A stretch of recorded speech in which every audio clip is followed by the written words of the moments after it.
C'est l'équivalent d'un Nobel pour certains, un prix remis par le prince Philippe, le prince qui soutient d'ailleurs l'opération dont on va parler à présent.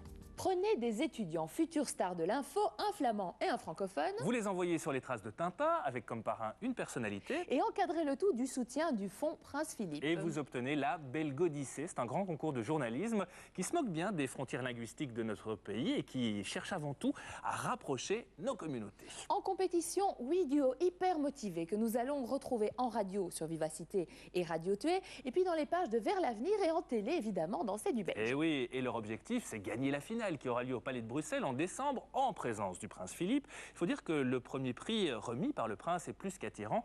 Un contrat de 6 mois à la RTBF pour l'étudiant francophone et à la VRT pour le néerlandophone.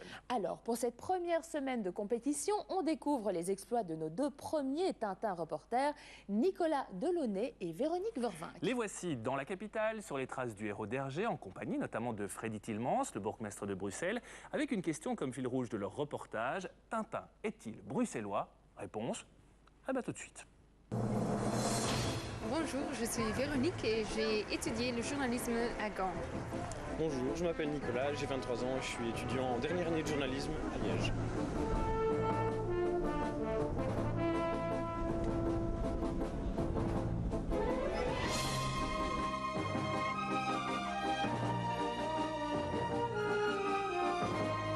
Tintin est né à Bruxelles. Tintin, c'est une aventure bruxelloise. Il faut donc oser aller à l'aventure et retrouver tous ces lieux.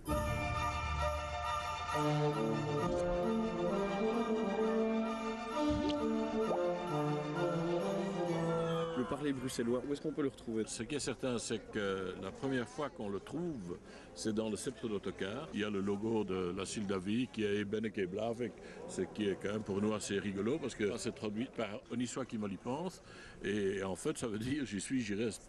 Mais il n'y a personne qui peut comprendre ça en dehors d'un bruxellois. Alors tout le monde prend ça pour une bonne parole. Et c'est écrit Ik Benneke en Blavik, c'est bon, personne ne sait, sauf les Bruxellois. À Bruxelles, c'est très fréquent que les gens mélangent Enfin, quand le capitaine Haddock crie Moulago François, c'est pas une insulte, et pourtant ça devient une insulte terrible.